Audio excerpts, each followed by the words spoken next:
mapipilitan ako ngayon magsalita laban ng mga tao sa gobyerno. Pinakitaan ako ng evidence ng PDEA. Doon sa listahan, nandoon yung pangalan mo, Mr. President. Baka susunod ka sa dinaanan ng tatay mo. Huwag ninyong pakialaman ang konstitusyon kasi yun ang bahay opisyal ng Pilipino. Anak ka ng, bakit pumasok sa utak ninyo yung People's Initiative? Sabi ko nga sa iyo, Mr. President, kaibigan kita, Bingbong. Pag pinilit mo ito, lalabas ka ng Malacanang kagaya noong panahon na pinalayas kayo. The Armed Forces of the Philippines, alam ninyo, may drug addict tayo na presidente. Tao nagmamahal sa bayan, nagmamahal sa bawat Pilipino. Mayor, former President Rodrigo Roa Duterte! Kindly sit down. Relax lang po kayo. Medyo paus ang boses ko. At pasensyahan ninyo ako. Maraming nasa utak ko, papunta ako dito, kung anong sasabihin ko. Puno kanina ang kaalaman ko. Ang problema, nung sumayaw yung magkakaroon dito,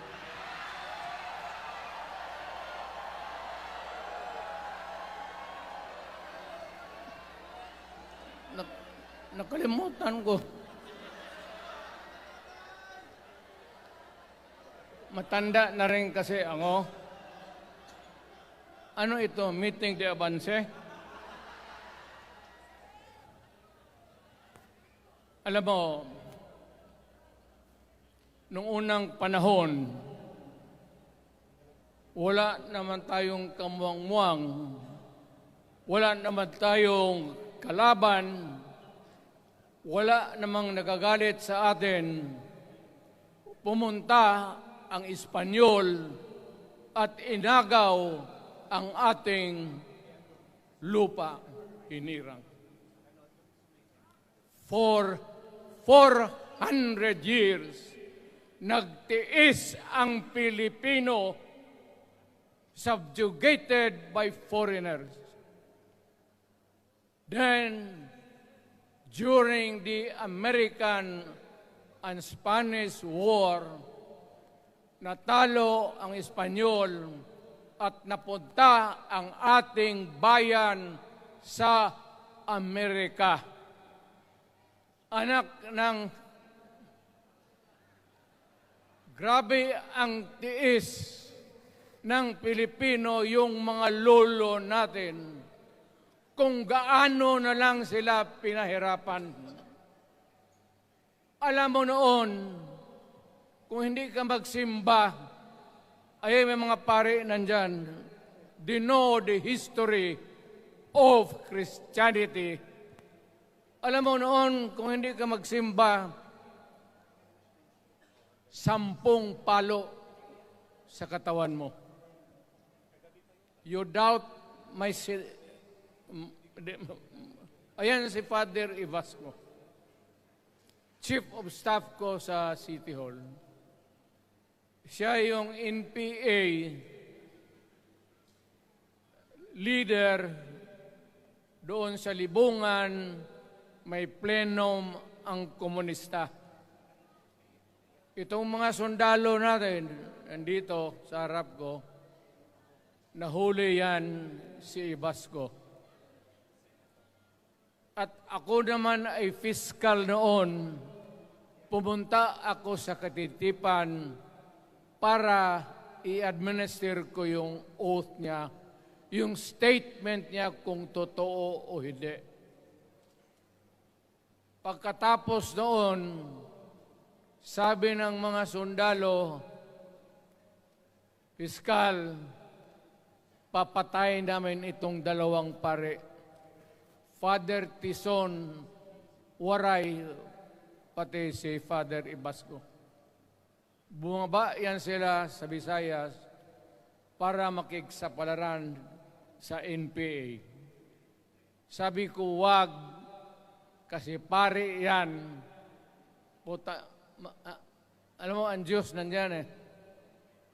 Kung ito lang naman yan ang prinsipyo, ideolohiya, hindi naman kriminal yan, kidnapper o pusher. Sabi ko, kulungin na lang ninyo. So, sa matagal na panahon, sulat siya ng sulat kay Cory.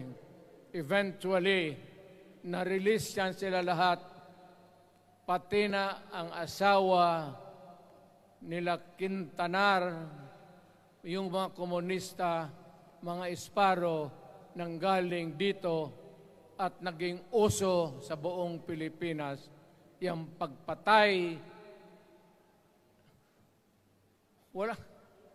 Barangay captain, konsehal, military, navy, police, puro may pamilya.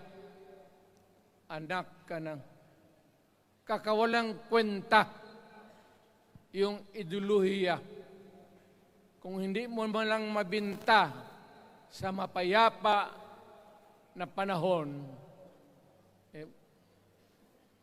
so kinuha ko siya Chief of Staff, tapos umuwi siya sa Bohol, naging governor. Pare ito. Nandito siya ngayon, kasama tayo, at maraming salamat. You guys from other parts of the Philippines nagpunta rito para lang makipagduyog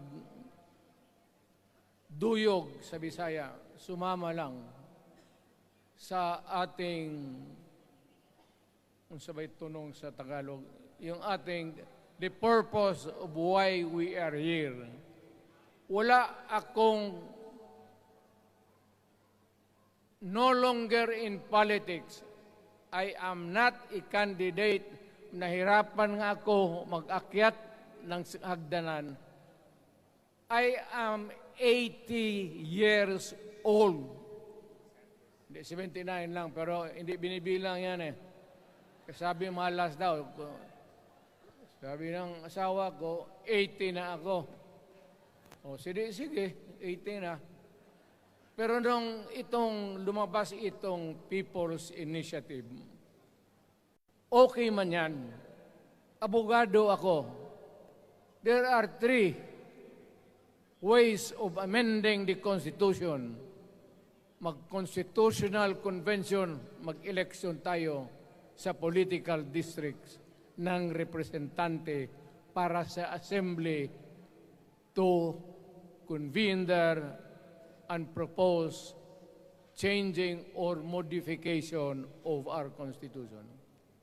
Itong People's Initiative, pati itong Congress, they would convert the Congress into a constituent body and propose the Constitution. Alin man dyan sa lahat, it will be submitted to the people for ratification. Ang problema dito, ako, Mr. President, Ma'am Lisa Araneta Marcos, hindi ninyo ako kalaban. Wala akong sinasabi ng masama. Hindi lang ako makakampanya noon. Alam mo, iniiwasan ko ito. Itong panahon na ito, ito talaga ang iniwasan ko kasi mapipilitan ako ngayon magsalita laban ng mga tao sa gobyerno. Alam mo, Mr. President, hindi ako maghingi ng tawad. Kagawan mo yan eh. It is your responsibilities sa sarili mo. What you do in this world binds you. Iyo yan. Huwag mong sisihin ang ibang tao kasi sarili mong utak at katawan yan. Nung ako'y mayor, pinakitaan ako ng evidence ng PDEA. Doon sa listahan, nandoon yung pangalan mo. Ayaw kong sabihin yan kasi magkaibigan tayo. Kung hindi magkaibigan, magkakilala. Ikaw pumapasok kayo ng alanganin. Mr. President, baka susunod ka sa dinaanan ng tatay mo. Diyan ako takot. Ayaw ko mangyari sa iyo yan. Pabor lang, ako namang nagmamakaawa kasi it will divide the nation at madugo itong panahon na ito. Alam mo, Mr. President, sabihin ko maya sa tao kung ano ka. Noong unang panahon, hindi tayo puro Bisaya nagkita-kita doon sa Luzon. There was a community of Filipinos.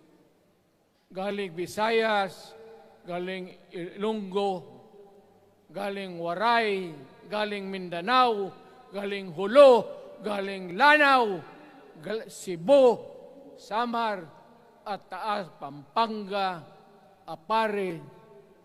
Nagkita-kita yung mga minono natin. Kasi hinawakan tayo ng Espanyol, pati Amerikano. Nung dumating ang panahon na tayo'y nagkaharap na, sabi ng mga lolo natin, ano ang gawain natin sa bayan natin? Pwede ba tayong magbarangay-barangay lang o magkaisa tayo? Di na bale, iba-iba ang salita natin.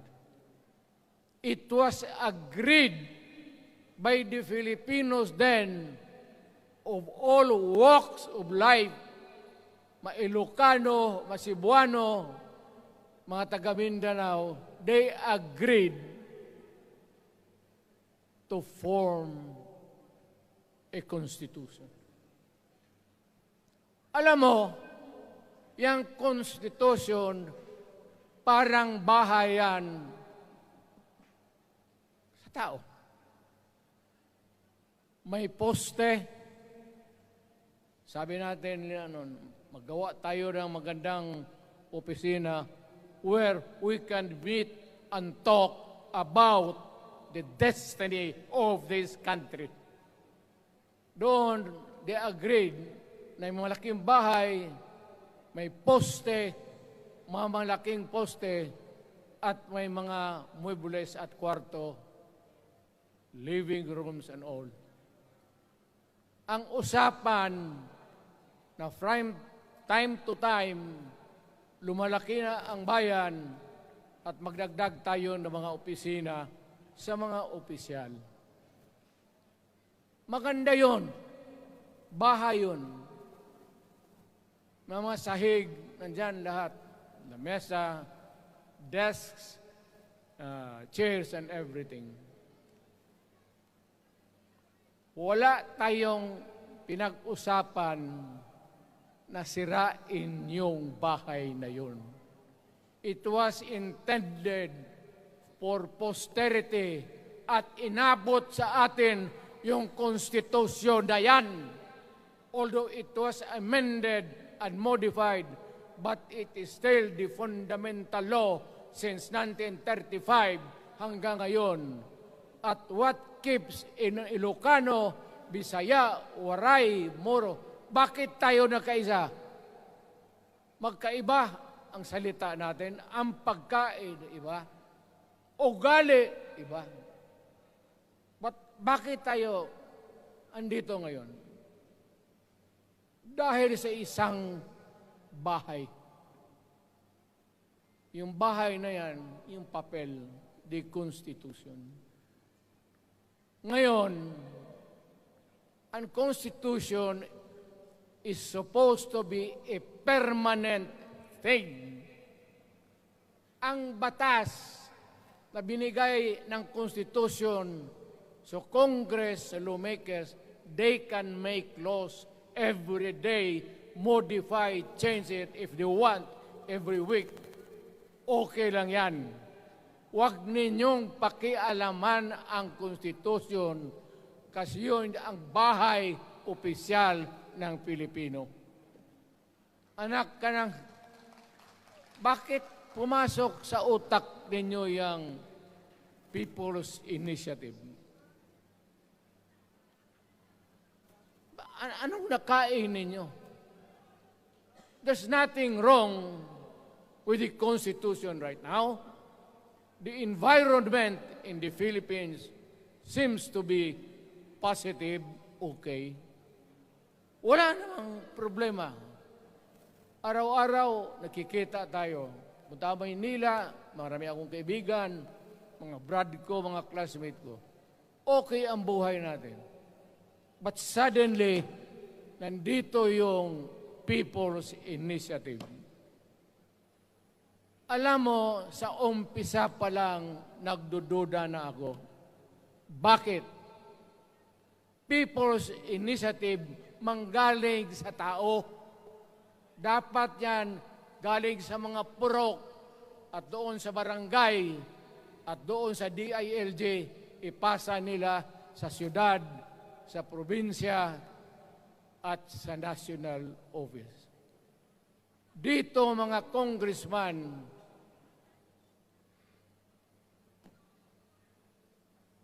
alam ninyo, kung magkaletse-letse ang buhay na ito, sabihin ko sa military, sirahan ninyo yung Congress. Magastos, nagbabayad tayo, nag-usik-usik sa kwarta. Sige pamayad para People's Initiative. So, what is the motivation? Galing ba sa puso ng tao yung pinipirma niya? Hindi yung pirma niyang petition para ito, kaming nagsipirma dito, pumayag na merong pagkaiba ngayon sa Constitution. Perma lang, pati pera. Anong klase yung putang inang yun? Ganon na lang ang tingin ninyo sa Pilipino. Pagka ganon, maghiwalay-hiwalay na tayo. Kayong taga Luzon, pumunta na yan sa Mindanao, mag-declare na lang tayo ng independence separate. Bakit binababoy ninyo ang bayan natin? Ako naging presidente. Ako naging mayor. Ako naging congressman. Ang sinasabi ko sa inyo, putang ina.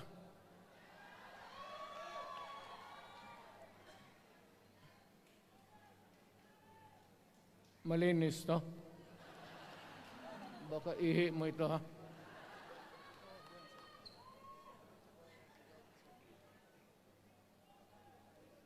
Kakaubos talaga ng laway itong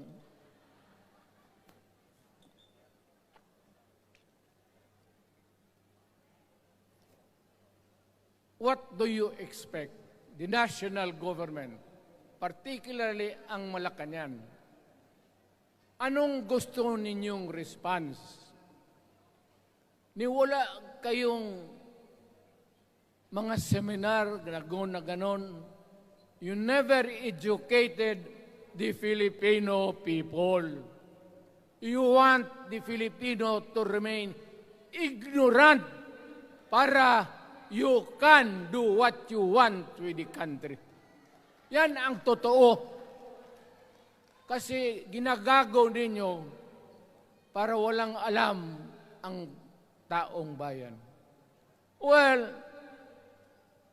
kaming nakapag-aral at may alam kundi, hindi katanggap-tanggap yung ginagawa ninyo. Sa umpisa pa lang, binibili na ninyo yung signature ng Pilipino. Yun ba ang People's Initiative? You know, national, provincial, city, munisipyo, then the barangay.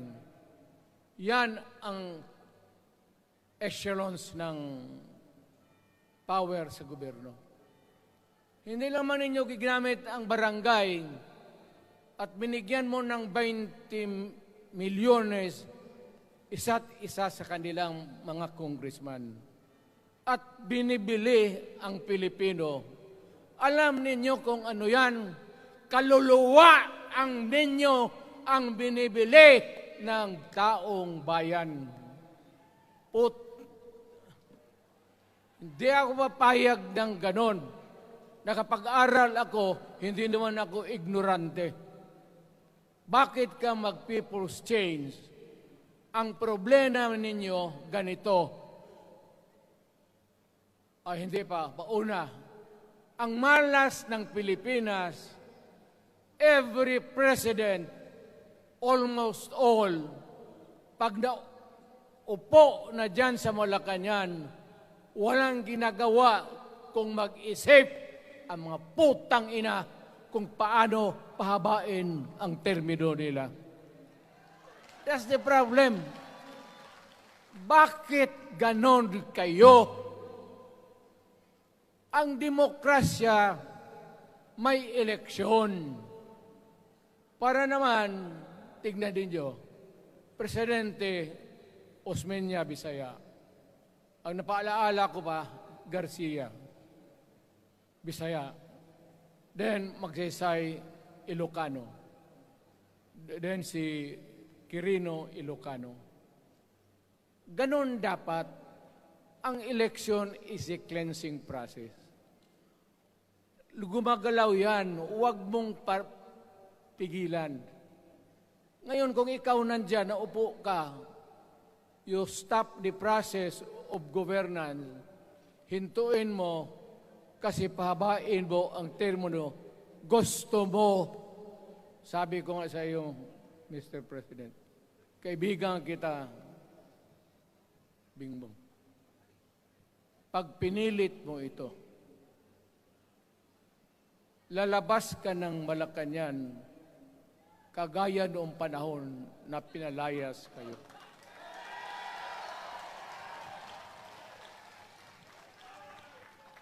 Alam ninyo, kung hindi na talaga ito mapigilan, nandyan ang military pati police, makinig kayo. Pag-aralan ninyo kung ano yung pinapakain nila sa taong bayan. At pagka nakita ninyo kung ano ang mali, you correct it. Nasa inyong kamay na yan. Ganito yung plano. Presidential, tapos parliament. Ang presidential, lahat kayo, ako, ikaw, lahat, hanggang doon, nagboboto, direct vote to elect a president. Itong parliament, prime minister lang ang magboto, yung mga assembly who are the congressmen now. Putang ina ninyo, wala akong tiwala sa inyo. wala kayong prinsipyo, bukang pera kayo lahat. Yan ang totoo. Kaya gusto ko, pag nagka-letse-letse nga pumasok ang military, palitan ninyo lahat. Arestuhin ninyo kasi nagsasayang ng pera at yung ginagastos nila is a fraud, swindling ang ginawa nila. You must account for the wasted money, for the money that you bought the signature of a Filipino. Bribery.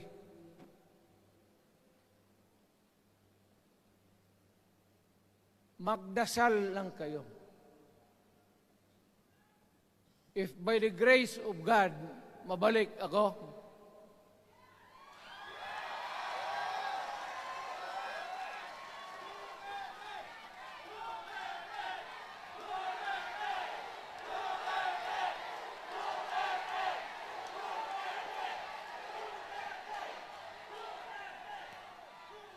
milagro lang naman yan, hindi ba yan totoo? Utang ina ko mabalik ako, arestuhin ko kayo lahat for the swindling of the Filipino people. You committed fraud. Pinagsayangan ninyo ang pera namin. People's initiative does not involve buying the vote or the signature of the Filipino. Talagang mga wala kayong prinsipyo, mga putang ina ninyo. Yun naman, baski ano ka, diyan katagal ako, yan, yung sa likod ko, umupo ako diyan. Vice Mayor ako. Diyan, Mayor ako, pinakamatagal. Naging congressman ako. Presidente. Kayo, nagpasok sa Congress, eleksyon, nanalo, Seiko. So parang ganito, yung mga, para sa mga balaga, pati lalaki. Pasok niyan, Seiko.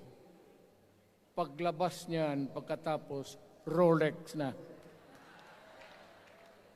Pumunta ng Malacanang, nakatamaraw, paglabas niyan, nagka-Mercedes-Benz. Busog kayo lahat. Tingnan ninyo yung mga bahay noon ng mga congressman at tingnan ninyo ngayon kung ano kayaman sila, lalo na yung mga bahay nila sa Maynila.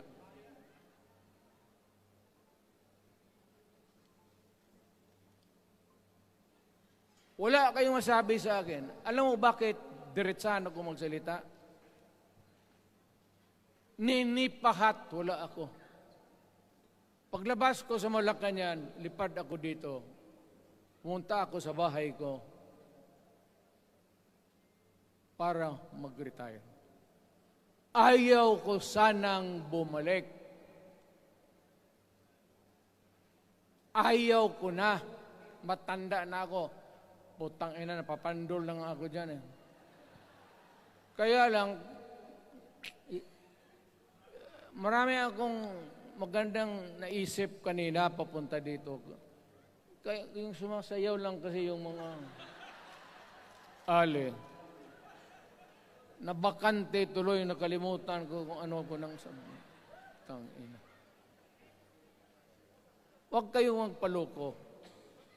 Alam mo, Parliament, ang ambisyon niyan, karamihan, galing kay Lisa Marcos at kay Romualdez. Bongbong bangag yan.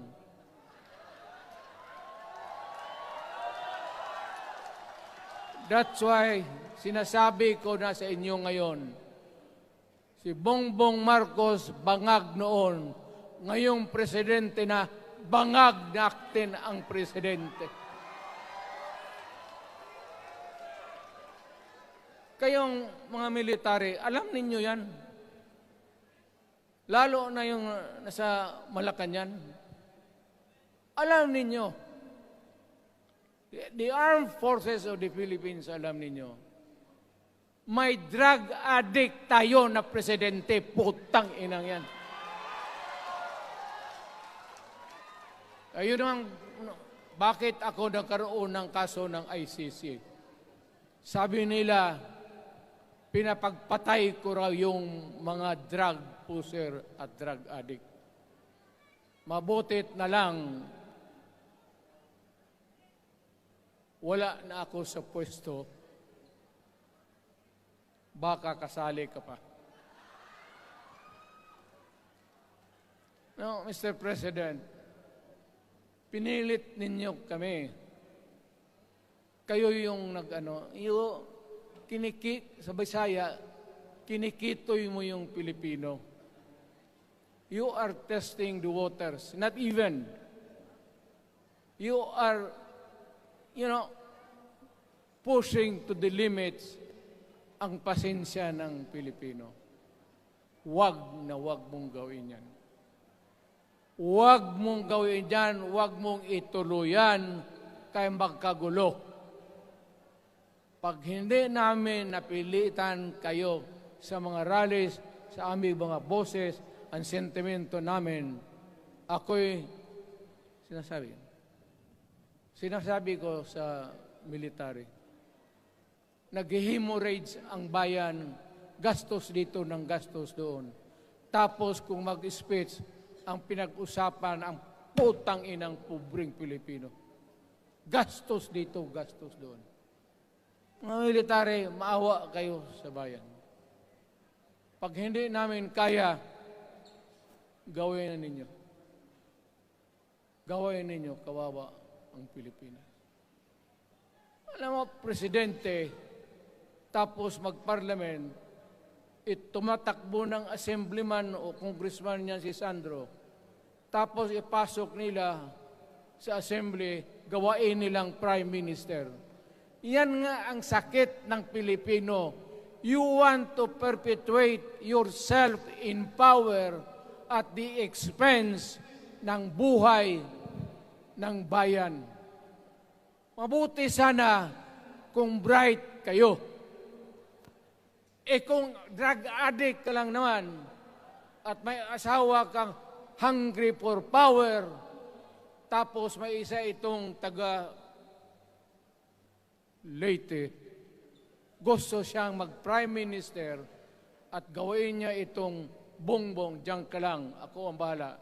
Ceremonial president ka na lang. Ako na ang magpatakbo ng bayan sa parliament. Yan ang plano nila.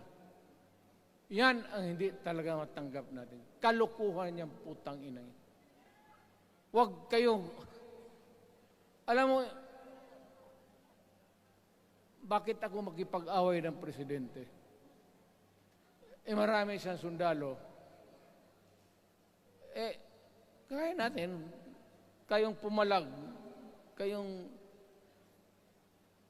pero there is always a time for everything. May panahon na ikaw ay sikat.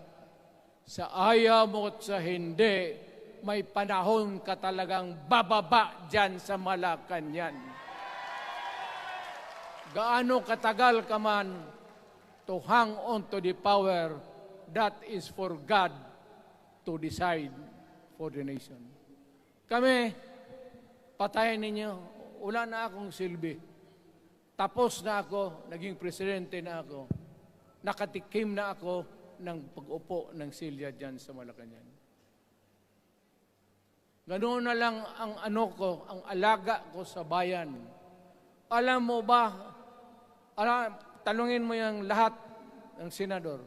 Magbisita sila, isang kanin, isang pork chop o isda, sabaw. Noong panahon ko, sabi ko, yan lang ang mapakain ko sa inyo. Walang steak kasi mahal yan. Hindi natin pera itong kinakain natin. Yan ang totoo. magtanong kayo ng taga-Malacan dyan. Oh. Hindi ako nagpabibida. Sinabi ko lang, huwag ninyong kalimutan, Mr. President, ang delikadesa. Mahirap yan. Magkaroon tayo ng... Ngayon, wala naman, yun naman lang ang dapat lang pagkwentuhan natin. Huwag kayong pumayag dyan. Binabastos kayo. Alam bakit? Bakit nadalhin tayo sa parliament? Anak ka nang. So pag doon, kontrolado na nila, pati yung anak na assured na maging... Yan nga ang mahirap eh. Lahat na maging presidente, ang pamilya nila, walang inisip kung hindi paano titira dyan hanggang sa matapos ang panahon. May I remind you, itong election, papalit-palit ito. Para sa lahat, mayroong Ilocano, may Bicolano, may Bisaya. Hindi mo pwedeng suluhin yan.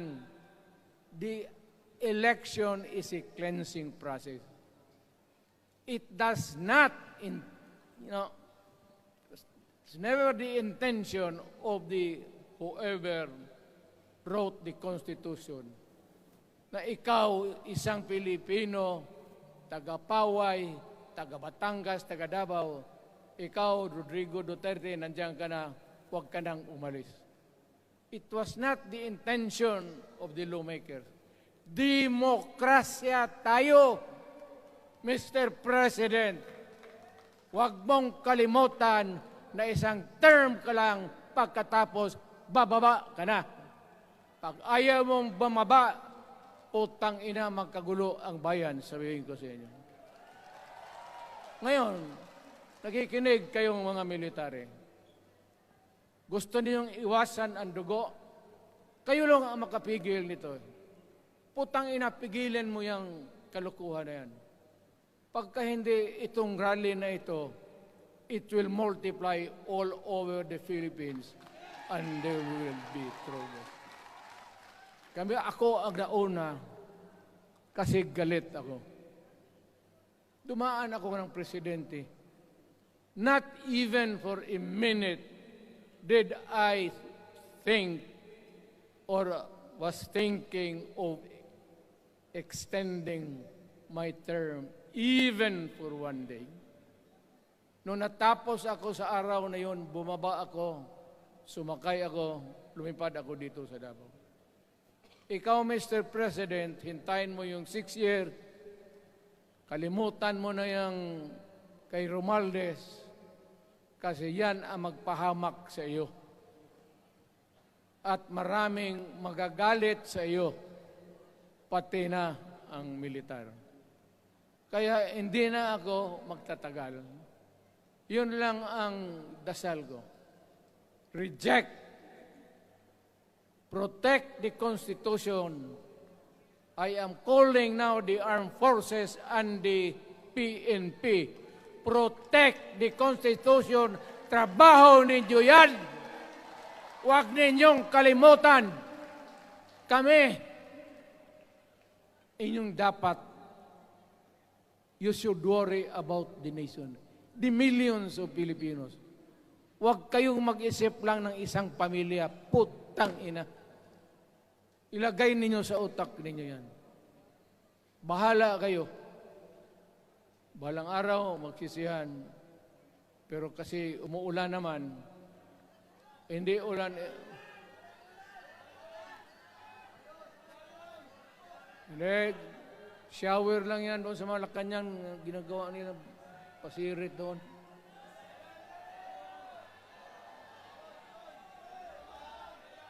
Wala naman rin akong masabi. Kasi hindi man ito eleksyon. Nakafocus lang ako sa People's Initiative and the way that they are handling the process of the People's Initiative. Ang nangyari ngayon, hindi yan People's Initiative, kung hindi buying the people. for their signatures. Pag-umpisa pa lang, bayaran na. At maniwala ka ng konstitusyon, lalabas yan maganda. Kung pira-pirahin lang tayo. Balang araw, wala na ako sa buhay. Maybe 10 years, 5 years from now. You might want to change some provision. Yung sabi nila, the usual excuse is economic provisions lang ang aming pakialaman. Putang ina, huwag kayong maniwala dyan sa mga yawa na yan. Puro kasing sinungaling ang mga ulol. Alam mo, pag nagtawag ka ng Constitutional Convention through People's Initiative or when you open the Constitution, hindi mo pwedeng limitahan ang powers na yan. It's unlimited. Kung ano ang gawain nila at kung ano ang utos ng may pera, kung bayaran sila, ipagbili talaga tayo. Ipauhanin na lang ako, naghingi ako ng may mga congressman dito. Ito yung matitino. Nandito si Congressman Alvarez. Pumunta talaga siya. Hindi man kasi niya ako hinayaya. Kapupunta sana ako ng Tagum. Para lang ako galit talaga. Bakit mo putang ina? Siga. Bakit? Bisaya pa makumutan ko na imong naong. Magharap ka sa akin, ganoon ko yung mukha mo. Bakit? Bakit bigyan mong problema ang Pilipino? Ano ang kasalanan ng Pilipino at gumagastos kayo, binibili milyon ng milyon, kayong mga congressman, putang ina, istapa yan. Swindling yan. Kaya sabi ko, by stroke of faith, nabalik ako dyan sa Malacanang, kayong lahat, kagaya ng Marcelo ng tatay mo, Bongbong, kayong lahat, congressman, nandoon kayo sa Krami. Ipasok kayo ng 2 taon para leksyon ninyo. Hindi ka maleksyon ng kalukuhan ninyo. Wala. Hindi pa nga naayos ang kati. Ano bang, what's wrong with the Constitution? Tell me. Kung hindi yung inyong ambisyon. The real purpose itong constitutional changes sa People's Initiative is really to perpetuate those who are in power. Yan na lang ang ganyan ninyo. Marami akong sabihin, maybe kung patayin nila ako, putukin yung eroplano, wala na tayong magawa. Ngayon, kung sino, alam mo na kung sino, yung sa Malacanang, yun ang aristuhin ninyo. Sila nag-umpisa ng kaguluhan ito. Ladies and gentlemen, I am very thankful na nandito kayo, mga Tagalog, Bisaya, at taga-Maynila. And I hope that we will continue to love our country. Magbigay sila na pera, tanggapin ninyo, pera ninyo yan. Hindi ba ninyo na sa isip ninyo? Bigyan kayo ng 1,000, 100, tanggapin mo, pera ninyo yan. Pati yung sa bulsa nila, kinakain nila, at pinagbili ng bahay kung saan-saan, pera ninyo. So, make sure na bago kayo lumabas lang naman sa mundong ito, may panahon lahat, mamatay tayo. Mag-iwan kayo ng isang prinsipyo. Sabi ninyo sa mga anak ninyo, tinanggap ko yung pera kasi pera natin ito, ibili natin pagkain. Pero yung prinsipyo natin, huwag natin ipagbili. Yan ang iwan mo sa mundong ito para sa mga anak ninyo. at yan ang dadalhin mo sa langit. Pagka sinabi ni San Pedro, anong nagawa mo? May ginawa ako para sa bayan. Tapos magsabi si San Pedro, ano pa? Yung mga ibang bagay na ginawa mo, mga kasalanan, mga kabit, ganon. Sabihin mo kay San Pedro, nandito ako sa langit para makipag-isa sa Diyos. Pag hindi ka tumahimik, yung manok mo, hawakan ko, ilambos ko yan sa ulo mo. Putang ina ka. Buksan mo yung puwertahan at papasok tayo, magkita-kita tayo sa langit. Lahat kayong hindi nabili, sigurado ako, langit kayo. So, kaya basing anong kasalanan niyo, okay na yan. May guarantee na kayo yung passes. Mahalaga yan as a matter of principle. Prinsipyo sa tao. Maraming salamat po.